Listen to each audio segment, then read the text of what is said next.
오늘 이야기의 주제는 노후의 취미생활입니다. 보통 취미 관련 영상들은 노후에는 이런 걸 하세요 라며 추천하는 내용들이 많은데요. 하지만 오늘은 그와 반대되는 이야기를 하려고 합니다. 여러분, 취미라고 다 좋은 건 아닙니다. 오히려 독이 되는 취미들이 있어요. 자신이 좋아하는 걸 하다가 안전사고나 각종 피해 사례들이 늘어나고 있으며 더 심각한 건 잘못된 취미 선택으로 인해 경제적 파탄을 겪는 분들도 있습니다. 나이 든 사람들이 뭐 그렇게 위험한 취미 생활을 하겠어? 라고 생각하실 수도 있는데요. 이게 바로 함정입니다. 젊었을 때는 괜찮았던 활동들이 나이가 들면서 예상치 못한 위험 요소가 될 수 있어요. 특히 요즘에는 SNS나 인터넷을 통한 새로운 형태의 위험들도 늘어나고 있고요. 더욱 문제인 건 많은 분들이 위험한 상황인 줄 모르고 계신다는 점이에요. 건강을 위해서, 용돈벌이를 위해, 친목 도모를 위해서라는 좋은 명분으로 시작했지만 결국엔 몸과 마음, 그리고 경제적으로까지 큰 타격을 받는 경우들이 있습니다. 그래서 지금부터 60세 이상인 분들이 해서는 안 되는 위험한 취미 3가지를 말씀드리려고 합니다. 이미 하고 계신 분들이 있다면 정말 조심하셔야 해요. 혹시 주변에 이런 위험한 취미에 빠져 있는 분들이 계시다면 꼭 이 영상을 공유해 주세요. 그럼 지금부터 차근차근 살펴보겠습니다. 첫 번째는 바로 유튜브, 페이스북 등 온라인 활동입니다. 유튜브 보는 취미가 뭐가 나빠 하실 텐데요. 문제는 중독성에 있습니다. 많은 분들이 스마트폰을 사용하시면서 유튜브나 페이스북 등에 빠져드는 경우들이 있답니다. SNS 활동으로 하루 종일 핸드폰만 들여다보기도 하죠. 부산에 사는 70대 초반의 박인숙 씨의 이야기를 들려드릴게요. 박 할머니는 코로나가 시작되기 전까지는 정말 활동적인 분이었어요. 매일 아침 공원에서 운동하고 노래교실과 문화센터에도 다니셨죠. 동네에서는 젊고 세련된 할머니로 통하셨을 정도였어요. 그런데 코로나로 모든 활동이 중단되면서 집에만 계시게 되었어요. 무료함을 느끼지 않도록 딸이 페이스북 하는 방법을 알려줬답니다. 온라인으로 다양한 사람들과 소통하고 재미있는 것들도 많이 볼 수 있다라고 하면서요. 박할머니는 처음 2~3달은 페이스북에 손자 사진이나 음식 사진을 가끔씩 올리며 사람들과 소통하고 즐거워하셨습니다. 그런데 하루에 올리는 게시물이 점점 많아지기 시작했어요. 아침에 일어나면 좋은 아침 인사글을 올리고 점심 메뉴 사진을 올리고 저녁에는 또 좋은 밤 인사를 올리셨어요. 이를 지켜보는 가족들은 적극적이시네라며 좋아했는데 점차 이상한 게시물들을 올리기 시작했어요. 정치인 이 사람 곧 구속될 예정, 백신 맞으면 5년 안에 죽는다 같은 내용들이었어요. 출처가 불분명하고 검증되지 않은 정보들이었지만 박할머니는 정말이라며 믿고 계셨어요. 가족들이 이건 가짜 뉴스일 수도 있어라고 말해도 오히려 화를 내셨죠.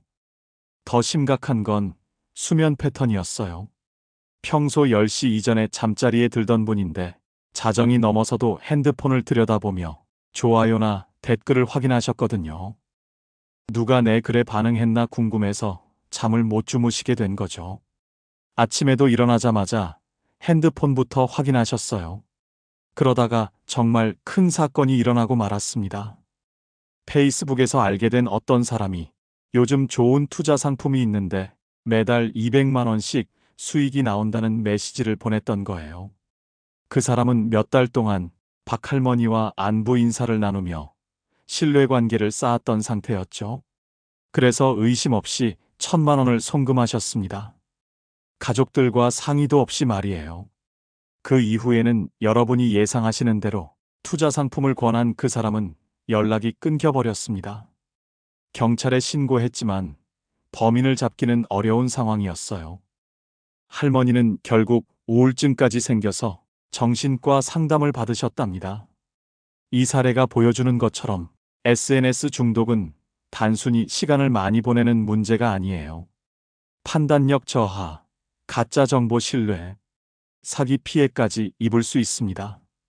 실제로 시니어층은 외로움과 고립감을 해소하기 위해 유튜브 같은 디지털 미디어에 의존하는 경우가 많습니다.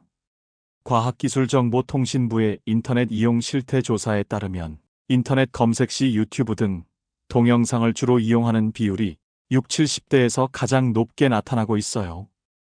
고령층은 인터넷 검색 시 가장 신뢰하는 사이트로도 유튜브를 꼽을 만큼 유튜브에 많이 의존하고 있는 상황입니다.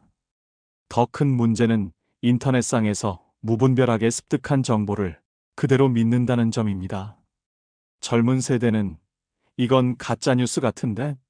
라고 의심하는 반면 시니어들은 인터넷에 나온 걸 보니 맞을 거야 라고 쉽게 믿어버리는 경향이 있습니다. 특히 전문가, 의사, 교수 같은 권위 있는 사람이 나와서 말하는 영상이라면 더욱 맹신하게 되죠. 그럼 인터넷을 아예 사용하지 말아야 할까요? 그렇지 않습니다. 건전한 온라인 활동 가이드를 말씀드리면 페이스북, 블로그 등 각종 SNS 활동은 하루에 2시간 이내로 제한하는 게 좋아요. 유튜브의 경우에는 건강, 노후 준비 등 시니어들의 삶의 질을 높여주는 콘텐츠가 좋고요. 온라인 도서관에서 전자책을 읽으시는 것도 추천드려요. 그리고 외국어, 요리, 인문학 등 취미나 교양 강좌를 온라인으로 수강하시는 것도 권해드려요. 인터넷에 지배당하지 마시고 현명하게 활용하시기 바랍니다. 두 번째, 위험한 스포츠 활동입니다. 무리한 등산이나 극한의 스포츠를 즐기는 분들이 있습니다. 등산이 왜 나쁜 취미야? 심신 건강에 좋은 건데 라며 의아하시죠? 등산 자체가 나쁘다는 게 아니라 무리한 등산이 문제예요. 실제 사례를 들려드릴게요. 경북 지역의 한 등산 동호회에서 일어난 일입니다. 건강한 체력을 기르기 위해 젊었을 때부터 험한 산행을 즐기던 68세 김경호 씨는 산 정상에 거의 다다랐을 무렵 갑자기 가슴 통증을 느끼며 호흡곤란 상태에 빠졌습니다. 다행히 동료들의 응급처치와 소방구조대의 병원 후송으로 큰 화를 면하긴 했지만 후유증으로 한동안 거동이 불편한 상태로 지내야 했습니다. 자칫 생명을 잃을 뻔한 경험을 하신 거죠. 60대 후반의 심장은 높은 고도와 과격한 운동량을 감당하기 어려웠던 거죠. 또 다른 사례도 있습니다. 충남에 사시는 66세 한효선 씨는 건강을 위해 일주일에 3회 이상 가파른 산길을 1시간씩 오르셨대요. 자신은 아직 젊다고 자신하며 무리한 산행을 계속하다가 결국 무릎 연골이 닳아서 인공관절 수술을 받아야 했습니다. 등산의 가장 큰 위험 요소는 이러한 과신입니다. 나는 아직 젊어. 이 정도는 할 수 있어 라는 생각이 위험을 부를 수 있습니다. 나이가 들면 근력, 균형 감각, 심폐 기능이 저하되는데 이를 인정하지 않고 젊은 시절과 같은 강도로 등산을 하다가 큰 사고로 이어지는 경우들이 있습니다. 국립공원공단의 자료에 따르면 최근 10년간 등산하다 발생한 사망사고 중 가장 많은 원인이 심장마비로 인한 돌연사로 나타났습니다. 따라서 등산할 때 다음과 같은 위험 행동을 하지 않아야 합니다. 첫 번째, 8시간 이상의 장거리 산행을 삼가하세요. 두 번째, 가파른 암벽이나 철계단이 많은 험준한 코스는 피하세요. 세 번째, 혼자서 외딴 산을 등반하는 것은 안전하지 않습니다. 혹시 사고가 나게 되면 응급처치라든지 도와줄 사람이 없어서 위험해질 수 있어요. 이 외에도 날씨가 좋지 않은 날에 산행을 하거나 술을 마신 다음 날 숙취가 있는 상태에서 산에 오르는 것도 정말 위험하니까 피하셔야 해요. 안전한 산행을 하려면 완만한 둘레길이나 산책로를 활용하시고 등산 스틱을 사용해서 무릎 부담을 줄이시기 바랍니다. 그리고 혼자 가지 마시고 2명 이상과 함께 등반하세요. 극한 스포츠도 마찬가지예요. 스쿠버 다이빙, 암벽 등반 같은 활동들은 아무리 안전장비를 갖춘다 해도 시니어에게는 심장에 무리를 줄 수 있는 위험한 활동들입니다. 꼭 기억하세요. 스포츠는 건강을 지키기 위한 활동이어야 합니다. 무리한 도전보다는 꾸준히 지속할 수 있는 적당한 강도의 활동을 즐기시기 바랍니다. 세 번째, 도박이나 투기성 활동입니다. 노후에 가장 피해야 할 취미는 바로 도박이나 투기성 활동입니다. 난 도박은 안 해라고 대답하실 분들이 많으실 거예요. 그런데 도박이라는 인식 없이 도박을 하는 경우들이 있습니다. 요즘은 사업 설명회나 취미 활동 등으로 포장된 도박들이 있습니다. 경기도에 사시는 60대 장철호 씨 이야기를 들려드릴게요. 철호 씨는 대기업에서 근무하다 정년퇴직을 하셨어요. 퇴직금과 저축, 그리고 연금으로 여유로운 노후를 보낼 수 있는 분이었습니다. 퇴직 후 1년 정도는 편하고 즐거웠어요. 가족과 함께 여행을 다니고 친구들과 골프 치며 평온한 삶이었거든요. 그런데 2년쯤 지나니까 삶이 무료하고 허전함이 점점 커져갔죠.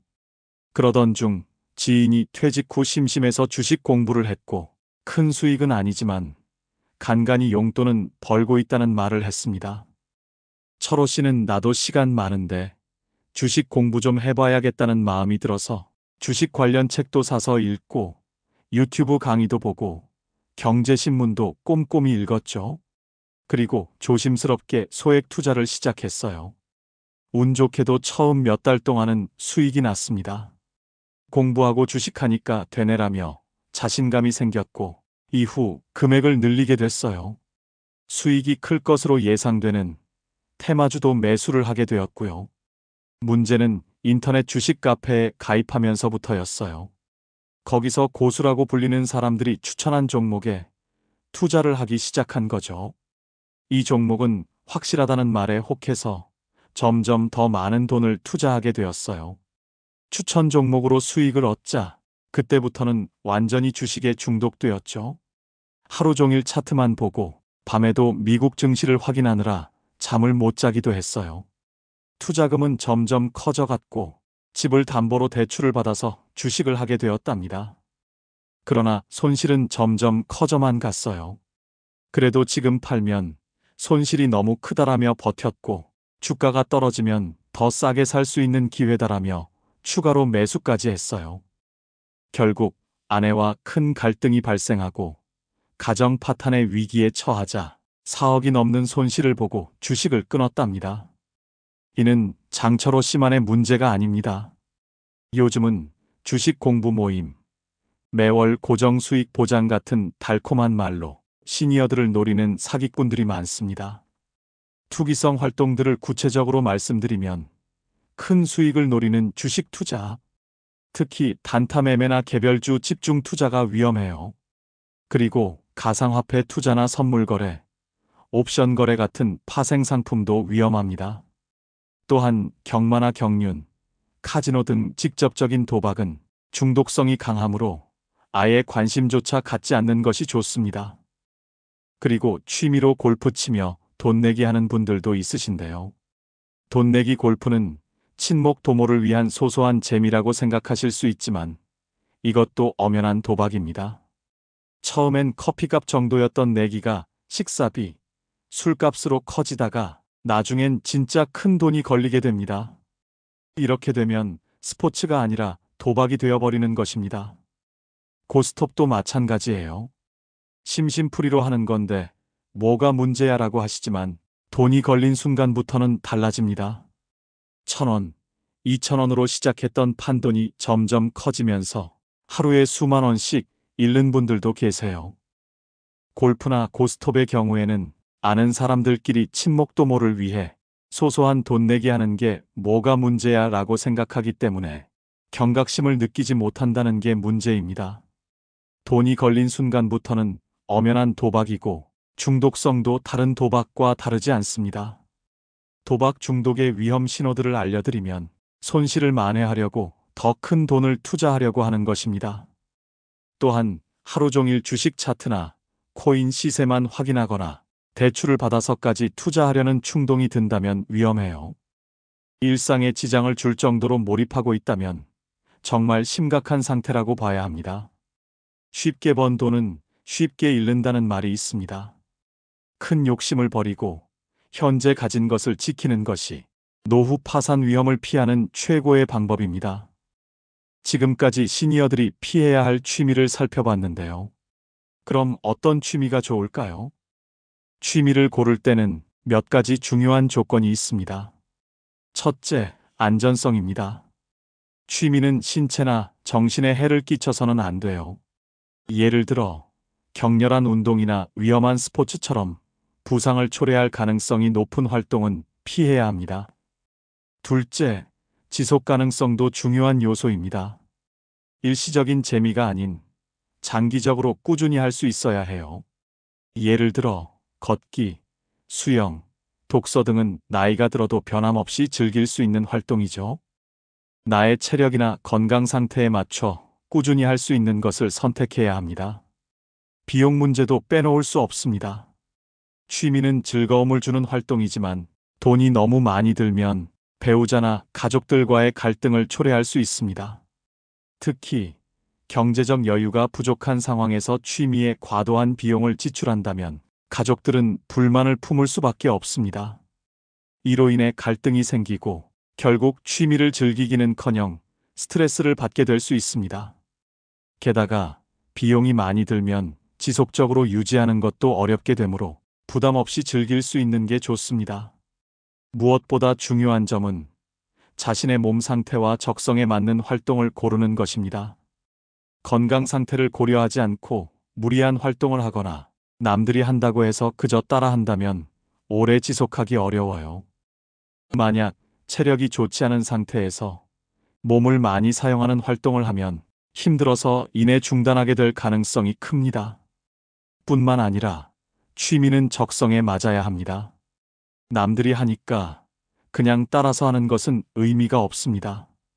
자신의 성격과 에너지 수준에 맞는 활동을 찾아야 해요.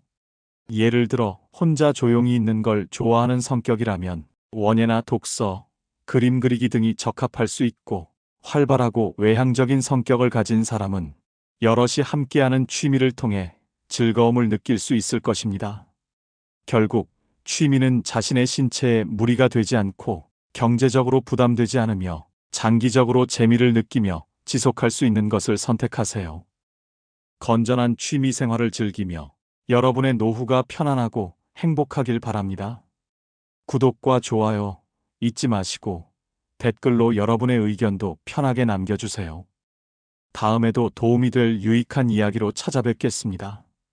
감사합니다.